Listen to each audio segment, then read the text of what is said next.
Bon bah il serait temps de faire un point mercato. Yo les gars, tout le monde, yo les mecs, on se retrouve pour une toute nouvelle vidéo et une nouvelle vidéo mercato sur le mercato du Paris Saint-Germain. On va parler des blessures, des potentielles pistes évoquées par le Paris Saint-Germain qui sont apparues dans la presse. Donc on va voir dans cette vidéo ce qui est apparu. Avant que la vidéo débute, n'hésitez pas à vous abonner, liker, partager et commenter. Je suis désolé, vous êtes peut-être un petit peu ébloui par ça. Je suis vraiment désolé, mais bon les gars, je préférais faire cette vidéo dans le jour parce que peut-être que c'est mieux ou quoi, je sais pas quoi. Bref, voilà, il y a ça, je suis désolé, mais bon, j'espère que ça va pas trop vous déranger ou au pire, n'hésitez pas à venir sur Spotify et à écouter ça en podcast parce que je me suis lancé également sur Spotify, donc n'hésitez pas et on est tout de suite parti. Alors, le Paris Saint-Germain ces derniers temps a commencé à pister certains joueurs, notamment Eric Garcia. On a appris que le Paris Saint-Germain avait commencé à le pister, avait commencé à pister certains joueurs, d'autres joueurs, et le Paris Saint-Germain a dit que ce sera un mercato stratégique. On en a bien besoin. On en a bien besoin parce que en ce moment, on apprend que beaucoup de joueurs se blessent, beaucoup de joueurs sont fatigués. Donc, il faudrait beaucoup plus travailler sur le mercato. Et j'ai envie de dire que enfin le Paris Saint-Germain va s'activer sur le mercato parce que depuis le temps qu'on disait qu'il fallait faire un bon mercato, etc. Les gars, n'oubliez pas qu'au mercato estival, on n'a pas non plus énormément de joueurs qui sont arrivés. Donc, c'est important de se remodifier pendant ce mercato hivernal qui va bientôt arriver. C'est important. Je vais vous dire les pistes qui sont arrivées. Je vais vous dire également les joueurs que j'aimerais bien qui arrivent. Et je vais vous dire les blessés parce que il y a vraiment une liste qui est assez longue. Alors en blessés, nous avons Désiré Doué, j'ai pas la durée, mais voilà, je vais vous dire les blessés. On a Désiré Doué, Achraf Hakimi, Ousmane Dembélé, Nuno Mendes. Et ceux qui sont fatigués, on a su que Vitinha et Bradley Barcola et João Neves ressentaient de la fatigue. En même temps, c'est compréhensible, même Barcola l'a déclaré, que l'enchaînement des matchs commence à se faire ressentir. Ça commence à se faire ressentir, notamment on le voit sur les dernières performances de Bradley Barcola. C'est beaucoup plus compliqué pour lui, il arrive beaucoup moins à percuter, à marquer et à faire des passes décisives. Donc, on comprend, on voit que la fatigue commence à peser. Bon là, ce week-end, alors je vous parle, demain on joue contre Lyon les gars. Donc va falloir vraiment gagner, c'est important pour qu'on soit bien dans la Ligue 1. Après, est-ce que ces joueurs-là, Vitinha et Barcola vont jouer? Je pense quand même parce que Lyon, faut pas non plus sous-estimer cette équipe. Après, on a des joueurs quand même, on a le centre de formation. Je sais qu'il y a un 2009 aussi qui a été appelé par Luis Enrique, qui l'a dit en conférence de presse. On sait qu'on peut compter les gars, moi je vous le dis, n'oubliez pas la propagande Ballon d'Or. On sait qu'on peut compter sur les Kangin, il peut faire des trucs etc. Après titulaire, je ne sais pas ce que ça donne. On sait qu'on a également Gonzalo Ramos qui est là, titulaire c'est très faible. On a Mayoulou, pour moi Mayoulou, bon je sais pas, je suis pas dans le train, je sais que énormément de Parisiens, voire tous sont dans le train de signer Mayoulou. Moi je sais pas, j'aime pas Mayoulou, j'ai un blocage, j'aime pas. Bon après, si ça vous dit que Mayoulou, si Luis Enrique insiste avec Mayoulou, ça veut dire qu'il voit quelque chose en lui pour signer Mayoulou. Donc on va laisser signer Mayoulou ici. On a aussi un Guevara, lui qui n'est pas blessé, je crois aussi qu'il ressent un petit peu de fatigue. On a Barcola qui n'est pas blessé, donc on a un petit peu de choix, on a des choix etc. Mais le plus important, c'est également de se renforcer pendant le mercato hivernal. C'est de se renforcer parce que là, si demain on apprend que Vitinha face à Lyon, je ne veux pas porter l'œil bien évidemment, mais si demain on apprend que Vitinha face à Lyon se blesse et que Guevara se blesse, et ben les gars on est foutus. On est foutus. Et puis les gars, il faut pas oublier que là on n'est pas premier de Ligue des Champions. Parce qu'il faut pas non plus oublier que pendant le système de la Ligue des Champions, je crois que les deux premiers, et ben ils seront à domicile pendant les huitièmes, quarts et demi-finales de Ligue des Champions, ce qui est hyper important au retour. Donc ça c'est vraiment hyper important pour la Ligue des Champions etc. Il faut vraiment bien prendre soin de ses joueurs. Luis Enrique et son staff de base le fait. Mais là j'étais obligé de pousser un coup de gueule pour le débrief face au PSG Bayern. Parce qu'ils ne l'ont pas bien fait pour Ousmane Dembélé. Ils l'ont très mal fait. On l'avait vu que Ousmane Dembélé avait des gènes. On le savait. Pourtant le Paris Saint-Germain a voulu le mettre titulaire face au Bayern. Il est sorti au bout de 25 minutes de jeu. Donc voilà, bon apparemment ça n'a rien à voir. C'était un coup au mollet qu'il avait Ousmane Dembélé qui s'est pris. Donc je ne sais pas la durée, peut-être qu'elle est sortie, mais bon, en tout cas j'espère qu'il n'y a rien de grave en tout cas pour Ousmane Dembélé. Ensuite, les pistes qui ont été pistées du coup par le Paris Saint-Germain, il y a eu Eric Garcia. On sait aussi que Julian Alvarez pouvait, et le PSG avait courtisé Julian Alvarez pour rejoindre le Paris Saint-Germain. Julian Alvarez a déclaré que la porte n'était pas fermée. Maintenant, Julian Alvarez, pour moi, je pense qu'il va aller soit au FC Barcelone, soit au Paris Saint-Germain. Parce que Julian Alvarez, il ne faut surtout pas pour lui qu'il reste à l'Atlético Madrid. Parce qu'avec tout ce qui se passe, etc., c'est compliqué. L'Atlético Madrid, c'est une équipe très agressive qui joue souvent bloc bas. Donc, c'est un petit peu compliqué pour Julian Alvarez de s'exprimer bien à l'Atlético Madrid. En Liga, etc., c'est facile. En Ligue des Champions, c'est plus compliqué. Donc, pour moi, je pense que pour Julian Alvarez, il faudra forcément partir un jour de ce piège de l'Atlético Madrid. Quand maintenant, je ne sais pas, pourquoi pas au mercato hivernal et qui viendrait peut-être au Paris Saint-Germain ou peut-être au mercato estival le prochain. Bref, donc voilà Julian Alvarez. Pour moi je le prendrais tous les jours au Paris Saint-Germain parce que ça ferait un vrai neuf, un deuxième avec Gonzalo Ramos, Julian Alvarez, on aurait Gonzalo Ramos en sortie de banc, on aurait Julian Alvarez en titulaire, Dembélé peut-être qui jouerait en faux numéro 9 ou je ne sais pas, mais en tout cas Julian Alvarez au PSG, moi j'ai tellement la vision. Et puis comme ça, Seny Mayulu aurait moins de temps de jeu et pourrait plus se conserver pour les petits matchs de Liga, etc. Donc franchement, si Julian Alvarez vient au Paris Saint-Germain, ce sera tout bon tout gagnant pour le Paris Saint-Germain dans tous les cas. Et la même chose pour Eric Garcia, parce que Eric Garcia, on sait que c'est un défenseur et qu'on en a besoin. Il faut se le dire, on en a besoin. Je sais qu'Eric Garcia peut jouer central et aussi sur les côtés. Je crois qu'il est mieux sur le côté gauche que sur le côté droit. Peut-être que je me trompe, mais on en a besoin. J'ai envie de vous dire qu'on en a besoin pour soulager Marquinhos, Zabarni, Pacho, je ne sais pas, et même si sur le côté gauche, Nuno Mendes, parce qu'à l'heure où on parle, on a Beraldo et Hernandez. Je suis désolé, mais c'est pas deux valeurs sûres. C'est pas deux valeurs sûres parce que tout simplement que Hernandez peut se blesser à tout moment, pardon, et que Beraldo, les gars, c'est le jour et la nuit. Beraldo, les gars, c'est le jour et la nuit. En fait, il peut prendre des performances tout simplement magnifiques, comme des fois, il peut prendre des performances tout simplement catastrophiques. Beraldo, donc...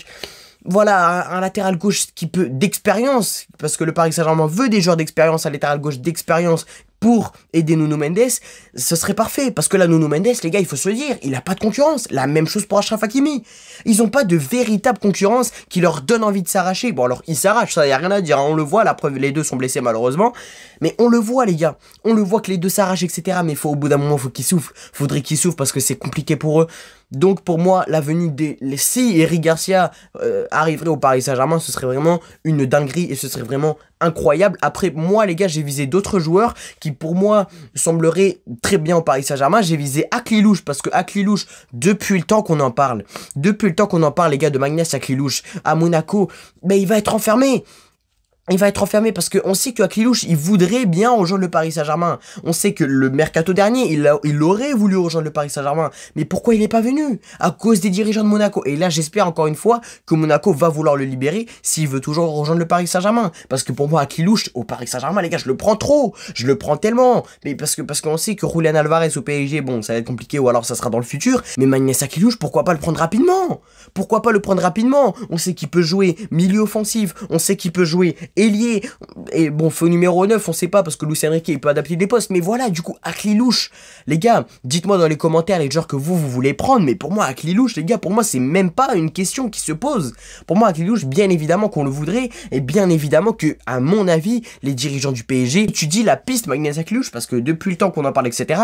Après, j'espère également que le PSG va nous faire un coup quand ils ont recruté pas de choses, c'est-à-dire qu'ils travaillent en soum-soum, etc. Et bam, on entend le Here We Go de Fabio Romano. Donc j'espère vraiment que le Paris Saint-Germain travaille bien au soum-soum et se concentrera bien sur ce mercato hivernal parce que pour moi c'est l'un des mercatos, c'est un petit peu un mercato chien parce que c'est-à-dire que les joueurs qui font un bon début de saison, et tu les voles à d'autres clubs. Donc pour moi c'est un mercato qui, bon voilà quoi, mais bon. C'est vrai qu'il est important, et notamment pour nous le Paris Saint-Germain, parce que c'est compliqué l'enchaînement des matchs. On est champion d'Europe, il faut pas l'oublier. Donc voilà, bon, les gars, j'étais obligé un petit peu de rappeler qu'on était champion d'Europe. Mais voilà, pour bien faire reposer les joueurs, etc., qui en ont besoin, pour moi, Magnès Aklilouche, ce serait un bon joueur. Donc pour moi, le deuxième joueur, du coup, Eric Garcia. Et le troisième joueur, on en a parlé, le PSG rêverait, aurait bien aimé un milieu de terrain expérimenté. Pour moi, Bruno Guimaraes.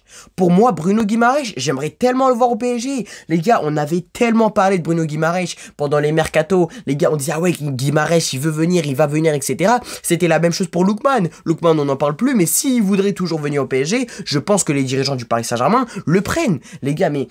j'aimerais bien voir un petit Guimaraes au Paris Saint-Germain, un petit milieu de terrain qui fait reposer, parce que là, en vrai milieu de terrain qui peuvent jouer, par exemple, un match de Ligue des Champions, on a Warren Zaïre-Emery, parce qu'on l'a vu, il peut jouer notamment face au Bayern Munich, on a Fabien Ruiz, on a Vitinha, on a João Neves. En vrai de vrai, les gars, en milieu de terrain, on n'est pas énormément servi.